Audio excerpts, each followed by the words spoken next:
मैं यहाँ का ग्राम प्रधान चुना गया अपने गांव का। 2 पंचवर्षीय में ग्राम प्रधान रहा यहाँ पे। इसके बाद मैं जिला पंचायत सदस्य हुआ।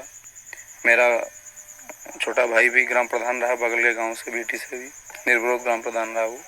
अब मेरी बहू जिला पंचायत सदस्य है समय वर्तमान समय में भी। छोटा भाई मेरा ग्राम प्रधान है निर्विरोध यहाँ का ग्राम बिकरू का। और मेरी पारिवारिक पृष्ठभूमि, मेरे बाबा भी यहाँ के जमींदार भी थे और ग्राम प्रधान भी थे, बाद में हुए। मेरी पारिवारिक पृष्ठभूमि ही राजनीतिक है। तो राजनीतिक पृष्ठभूमि तो मेरी पारिवारिक है, मेरी पैदाइशी कहिए तो आप पैदाइशी है। विकास दुबे जी, किस तरह से आपको कहा जाता है कि आप अपराध में डॉन नाम से बोला जाता है कि आप माफिया हैं, डॉन हैं, और लेकिन आपका राजनीतिक करियर है, क्या है बेसिकली, हकीकत क्या है? देखिए, एक्चुअल राजनीति में लाने का श्रेय मैंने पढ़ाई में ग्रेजुएशन किया है मैंने, और मैं अच्छा स्कॉलर रहा हूँ अपने टाइम का। राजनीति में लाने का श्रेय मुझे स्वर्गीय हरिकिशन श्रीवास्तव जी का है, जो मेरे राजनीतिक गुरु थे और उत्तर प्रदेश के कई बार मिनिस्टर रहे और उत्तर प्रदेश विधानसभा के अध्यक्ष भी रहे वो। उन्होंने मुझे राजनीति में लाने का प्रयास किया और उन्हीं के प्रयास से मैं राजनीति में आया। और जिस दिन से मैं राजनीति में आया तो लोगों को मेरे प्रभाव से और मेरी लोकप्रियता से ज्वेलसी होने लगी। आज तक कोई भी ऐसा मामला नहीं है जिसको मैंने अपने हाथ से मैंने कोई अपराध किया हो या मैंने कोई अपराध को बढ़ावा दिया हो। अपराध से मेरा कोई दूर दूर से रिश्ता नहीं है। मेरी राजनीतिक वर्चस्व की जंग है जो मेरे जिंदगी तक और मेरे मरते दम तक जारी रहेगी। लेकिन इस राजनीतिक वर्चस्व की जंग में बम, गोली और हत्या ये सब चलता नहीं, ऐसा नहीं है। हमारे यहाँ हमारी राजनीतिक जंग में कभी भी ऐसा कुछ भी नहीं हुआ कि मैंने किसी को मरवाया हो या किसी को मारा हो या किसी को मारने के लिए प्रेरित किया हो। किसी के ऊपर आरोप लगा देना, आप तो समझते हैं कि उत्तर प्रदेश में होता क्या है कि मर्डर कहीं होता है, फंसाए कई लोग जाते हैं। मर्डर कोई करता है, उसके भाई, उसके खानदान, उसके परिवार, उसके सब सारे लोगों को फंसाया जाता है। ये एक उत्तर प्रदेश की एक ये ट्रेंड बन गया है लोगों का राजनीति में फंसाने का, और उसी का मैं शिकार हुआ हूँ। श्रम राज्य मंत्री संतोष शुक्ला का हत्या का आपके ऊपर आरोप लगा, उस वक्त आप कहाँ थे? क्या वो हत्या आपने की? जी नहीं, जिस दिन उनकी हत्या हुई थी उस समय मैं थाने में अपनी FIR लिखाने हुए गया हुआ था। मेरे ऊपर अटैक हुआ था। उसके बाद मैं जब वहाँ से चला आया, जब अपने ऊपर अटैक किया मेरे ऊपर, मैं उस दिन कानपुर जा रहा था अपनी पत्नी को लेकर। वो बीमार थी, उनका किडनी पेन था। रास्ते में मेरे ऊपर बम से अटैक किया गया, बम और गोलियां चलाई गई मेरी गाड़ी पर। तो मैं उसकी FIR जब मैंने SP कानपुर देहात को फ़ोन किया कि मेरे ऊपर इस तरीके से घटना हुई, तो उन्होंने मुझे कहा कि आप वहीं रुकिए, मैं फोर्स भेज रहा हूँ। फोर्स मुझको वहाँ से लेके आया, मैंने थाने में FIR लिखाई और मैं चला आया। इसके बाद थाने में जो जिन मंत्री जी का आप नाम ले रहे हैं, वो मंत्री जी किन्हीं कारणों से अपना पहुंचे और उन्होंने किसी तरीके से पुलिस से उलझाव किया। वहाँ लोगों से उनकी कहासुनी हुई। इसके बाद क्या हुआ क्या नहीं हुआ उससे मेरी जानकारी नहीं है। उनकी हत्या की जानकारी या उनके मरने की जानकारी मुझे लखनऊ में हुई। हत्या के कई चश्मदीद थे। मनोज शुक्ला, जो संतोष शुक्ला मंत्री के भाई थे, उन्होंने आपको देखा था कि आपने गोली मारी? नहीं, ऐसा कुछ नहीं है। देखिए, इस बात को तो अदालत में इसका ट्रायल हो चुका है मुकदमे का, और अदालत में इस चीज साबित हो चुकी है कि मनोज शुक्ला पेशबंदी में उनसे, मनोज शुक्ला के साथ जितने उनके गनर, संतोष शुक्ला जी के साथ गनर, शैडो ड्राइवर और उनके प्राइवेट लोग थे, उन्होंने सारे ने गवाही दी कि जिस समय संतोष शुक्ला का मर्डर हुआ उस समय विकास दुबे या जो लोग आरोपित लोग हैं इनके परिवारजनी, ये लोग मौके पर नहीं थे। इनका नाम पुलिस के कहने पर FIR में लिखाया गया। जैसा पुलिस ने कहा मैंने वैसा FIR में लिखाया।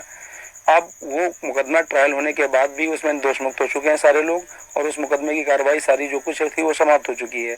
मैंने अदालत में सरेंडर किया, न्याय में मेरा विश्वास था, मैंने अदालत में सरेंडर किया और उस मुकदमे को फेस किया। सारे ट्रायल को, जितने दिन ट्रायल रहा मैं अंदर रहा। मैंने ट्रायल पे मेरा जब ट्रायल हो गया, मैं समाप्त हुआ, मेरा मुकदमा खत्म हुआ, उस समय मैं जेल के बाहर आया। जी, आप इस बात से सहमत हैं कि संतोष शुक्ला मंत्री जो थे जी उनसे आपकी डायरेक्ट चुनावी रंजिश थी? नहीं, अच्छा, मेरी उनकी कभी कोई रंजिश, यहाँ तक कि मेरा कभी कोई गाली गलौज तक नहीं हुआ उनसे। हाँ, राजनीतिक वर्चस्व की जरूर लड़ाई थी। टॉन है, क्या आप मानते हैं? नहीं, ऐसा कुछ भी नहीं है। मेरी ओपिनियन, आप क्षेत्र में जाइए, हमारे कम से कम विधानसभा, अगर पूरे जिले में नहीं जा पाते हैं तो कम से कम मेरी विधानसभा में जाके और प्रति गाँव एक आदमी से सर्वे करिए। खाली विकास दुबे के बारे में व्यक्तिगत है, विकास दुबे का एक काम देखिए। विकास दुबे इस क्षेत्र के सबसे बड़े लैंडलॉर्ड हैं।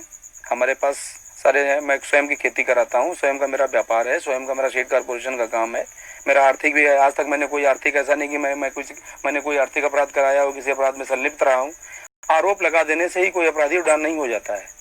विकास दुबे के वर्चस्व को कम करने के लिए ये सारे मुकदमे फर्जी लगाए गए, जो कि अदालत में सारे खत्म हो चुके हैं। 2-4 मुकदमे भी ट्रायल पर हैं, जिनका मैं फेस कर रहा हूं, और ट्रायल होने के बाद जो भी अदालत निर्णय करेगी उसको मान्य करूंगा। मैं एक चीज जानना चाहता हूँ, छात्र जीवन से लेके अब तक आपके ऊपर कितने मुकदमे लगे गए, कितने में आप बरी हुए, कितने अभी आपके ऊपर चल रहे हैं? मेरे हिसाब से 45 मुकदमे आज तक मेरे ऊपर खिलाफ कायम किए गए। किस तरह के? गैंगस्टर के हैं, गुंडा एक्ट के हैं, पुलिस के। अभी आपने बताया सहारनपुर में साहब ने दिखाया कि साहब वो गैंगस्टर में वहां से वांछित थे, तो चूरन, नशे का चूरन खा रहे थे आप।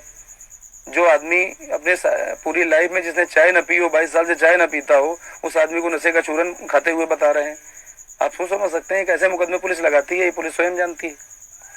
तो आपकी जो छात्र राजनीति थी उसमें आपने कभी पार्टिसिपेट किया? क्या आप छात्र राजनीति से जुड़े रहे? नहीं, जब तक मैंने छात्र जीवन रहा तब तक मैं राजनीति में नहीं रहा। छात्र जीवन के बाद मैं राजनीति में आया।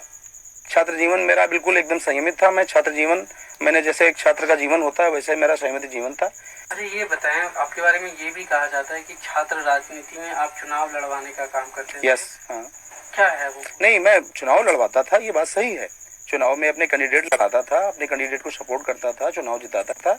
ये आप मान लीजिए कि हो सकता है ये गॉड गिफ्टेड भी रहा हो मेरे साथ, क्योंकि मुझे राजनीति से छात्र जीवन में ही कुछ मेरे अंदर जम्स आ गए थे कि नहीं है, किसी को प्रेसिडेंट बनाना है अपने यार मित्र को, या ये आदमी अच्छा है, इस काबिल है कि इसको प्रेसिडेंट बनाया जाए, इसको महामंत्री बनाया जाए। लेकिन ये भी कहा जाता है कि आप इसी राजनीति से इतने प्रेरित हुए कि आपने संतोष शुक्ला को थाने में इतने सारे लोगों की भीड़ में मारा, जो आप पे आरोप लगे, और आप हाईलाइट होना चाहते थे, इसीलिए आपने ये सब कारनामे किए। ये कहाँ तक सच है? देखिए, ये सब मनगढ़ंत बातें हैं और बेबुनियाद बातें हैं। संतोष शुक्ला की ना तो मैंने हत्या की और ना कभी मैंने उनका हत्या का ख्याल लाया मेरे जीवन में, और मैं भी उनसे, जिन लोगों ने हत्या की है उनसे मैं सहमत नहीं हूँ। किन्हीं लोगों ने भी की हो उनकी हत्या, क्योंकि राजनीति में वर्चस्व में इतनी है। लेकिन संतोष शुक्ला की छवि चूंकि हमारे यहाँ अच्छी नहीं थी। संतोष शुक्ला के, विकास दुबे के कोई दुश्मन नहीं थे। संतोष शुक्ला ने जिन 50 लोगों को, हजारों लोगों को यहाँ जबरिया जेल में बंद कराया फर्जी मुकदमे लगवा के, हो सकता है उन्हीं में से कोई उनका इंटेंशन रहा हो। और इवन यहाँ तक मालूम है कि संतोष शुक्ला के परिवार में, खुद संतोष शुक्ला ने 4 मर्डर करा रखे हैं अपने परिवार में। ये शायद आपको जानकारी नहीं होगी, मैं आपको व्यक्तिगत जानकारी बता रहा हूँ। संतोष शुक्ला ने अपने 2 भाइयों और अपने चाचा का मर्डर भी करा रखा है अपने गाँव में, और इनके गाँव के लोग भी इनके विरोधी हैं। वो हमारी विधानसभा के रहने वाले नहीं थे, लेकिन इनके गाँव के, और आज भी उसमें से एक आदमी फरार है। इनकी हत्या के उद्देश्य से फरार हुआ था रमाकांत शुक्ला, जो इनके परिवार का ही है, ग्राम प्रधान था इनके गांव का, और वो इनकी हत्या के उद्देश्य से कसम खा के ही फरार हुआ था। हो सकता है उसने भी मौके का फायदा उठाया हो। एक चीज और भी है कि जब उनकी हत्या होगी, आप इतने चर्चित हुए, पूरे देश में आपका नाम हुआ, तो उसके बाद आप वसूली का कारोबार करने लगे। आप लोगों को जो है, आज तक कोई ऐसा प्रमाण नहीं है सरकारी तौर पर या लिखित तौर पर भी, ऐसा कोई प्रमाण नहीं है, और विकास दुबे को ऐसी जरूरत भी नहीं है। विकास दुबे को ऊपर वाले ने दे रखा है, उसमें विकास दुबे संतुष्ट है। तो ऐसा क्यों है? लोग देखिए, आपको शायद ना लगे, आपके इलाके के लोग की पूजा करते, नहीं मुझे ऐसा नहीं लगता, आपके नाम से। नहीं मुझे ऐसा नहीं लगता कि मुझे लोग हैं। मैं तो जिस समय गांव में या क्षेत्र में अपने निकलता हूँ, छोटे छोटे बच्चे भी पंडित जी कह के आगे मेरी गोद में आ जाते हैं। मैं कैसे जानूं कि लोग मुझे खौफ खाते हैं? और दूसरी बात मैं आपको बताऊं, खौफ से सिलेक्टेड हुआ जा सकता है, इलेक्टेड नहीं हुआ जा सकता है। इलेक्टेड आदमी वही हो सकता है, और आज तक मैं कभी सेलेक्ट होकर कोई मैं नेता नहीं बना, ना मैंने पाया। आज तक जितने भी इलेक्शन लड़े, मैंने पब्लिक इलेक्शन लड़े, और आज के इस दौर में पब्लिक को टेरर में लेना या पब्लिक को टेरर लेके वोट लेना, ये संभव नहीं है। तो अभी आप नेक्स्ट क्या करेंगे? एमएलए का चुनाव लड़ेंगे या नहीं? मेरी आकांक्षा तो यही है कि मैं स्वस्थ हो जाऊं जल्दी, और स्वस्थ होने के बाद मेरे हाई कमान से मुझे निर्देश भी है कि जितनी जल्दी स्वस्थ हो जाएं आपको इलेक्शन लड़ना है। आप जिस समय स्वस्थ हो जाएं कमान रिपोर्ट करिए, आपको क्षेत्र दिया जाता है, जिस क्षेत्र के लिए आपको कहा जाता है उस क्षेत्र में आप चुनाव की तैयारी कीजिए। आपको अपनी सुरक्षा को लेकर कोई चिंता होती है कि तो बहुत दुश्मन होंगे? तो देखिए, राजनीति में आज तक कितने लोगों की हत्याएं हुई, सबको सुरक्षा मिली हुई थी। जब ऊपर वाला जब तक नहीं चाहेगा तब तक किसी की हत्या नहीं हो सकती। जब ऊपर वाला किसी के ऊपर ठीक होता है तब ठीक है। अगर हमने गलत काम किए होंगे तो मेरी हो सकता है हत्या भी हो सकती है। अगर मैंने अच्छे काम किए होंगे तो हो सकता है ऊपर वाला हमको भी लोगों की सेवा करने के लिए जिंदा भी रखेगा। लेकिन फिर भी सुरक्षा को लेके आप क्या एहतियात बरतते हैं? क्या सरकारी सुरक्षा आपने मांगी? देखिए, मुझे अभी तक सरकारी सुरक्षा प्राप्त थी। इस गवर्नमेंट में 11 दिसंबर 2004 तक 4 जनवरी 2005 तक मुझको सरकारी गनर प्राप्त था। एक बार नहीं, 3 4 बार प्राप्त रहा मुझे। लेकिन कुछ राजनीतिक कारणों से मेरा गनर वापस ले लिया गया, इसलिए मुझे व्यक्तिगत सुरक्षा अपनी रखनी पड़ती है। और चूंकि आप जानते हैं, उत्तर प्रदेश की राजनीति में राजनीति करने वाले आदमी को या चर्चित आदमी को अपने राजनीति से ज़्यादा अपने सुरक्षा की चिंता होती है, लेकिन मैं उतना भी चिंतित नहीं होता हूँ। सुरक्षा अपनी जगह है, चिंतित है, क्योंकि मुझे ये विश्वास है कि मैंने पब्लिक में ऐसा कोई गलत काम नहीं किया है जो जनता ये करे। लेकिन चूंकि राजनीति में सुरक्षा सिक्योरिटी करना कोई बुरी बात नहीं है, तो इसलिए अगर मैं अपनी सुरक्षा रखता हूं तो इसमें कोई हर्ज नहीं होना चाहिए किसी को। जी, ये बताएं, छात्र राजनीति आजकल क्या गंदी हुई है? क्या उसमें देखिए, हिंसा का बढ़ावा लेके? देखिए, मैं आपकी बात समझ गया पूरी इतनी बात में ही। देखिए, जिनको राजनीति में मठाधीश कहा जाता है, उन लोगों का सीधा दखल छात्र राजनीति में है, जो अपने उल्लू सीधे करते हैं छात्रों के जरिए से। और ये दखल, मठाधीशों का दखल छात्र राजनीति में कतई नहीं होना चाहिए, इसका मैं विरोधी हूँ। छात्र राजनीति एक प्राथमिक सीढ़ी है और वो बिल्कुल पाक साफ होनी चाहिए। क्योंकि जब बच्चा शुरुआत में बेसिकली पढ़ने जाता है, प्रेप या नर्सरी में, जो शिक्षा उस समय उसको प्राप्त होती है वही उसकी आखिरी तक ग्रेजुएशन और पोस्ट ग्रेजुएशन, एमटेक, बीटेक तक चलती है। अगर किसी आदमी की नींव ही खराब कर दी जाएगी छात्र राजनीति में, अगर मठाधीशों का दखल रहेगा तो छात्र राजनीति कभी भी पाक साफ नहीं रहेगी। लेकिन एक मठाधीश मेरे सामने बैठे हैं, उनका भी दखल रहा छात्र राजनीति में, उन्होंने भी अपने कैंडिडेट खड़े किए, उन लोगों को जिताया बाकायदा। जब तक मैं जब तक स्टूडेंट था तब तक मैं राजनीति में, छात्र राजनीति में मेरा इंटरेस्ट रहा। जिस दिन से मैंने स्टूडेंट लाइफ मेरी समाप्त हुई, उस दिन से मैंने छात्र राजनीति में कभी दखल नहीं रखा। पर राजनीति में मठाधीश बनना कोई बुरी बात तो नहीं है, लोग बनते हैं। और नहीं, मेरी समझ में बुरी बात है। कुछ और कहना चाहेंगे आप हमसे?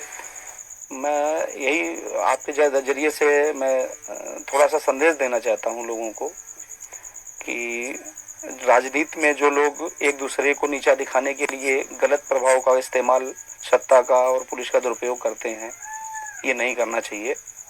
किसी भी अच्छे व्यक्ति को आगे बढ़ने से रोकने के लिए ये रास्ता अच्छा नहीं है। अगर किसी को इस तरह रोकना है तो उसके राजनीतिक प्रभाव को कम करिए, उसकी खामियां पब्लिक में बताइए।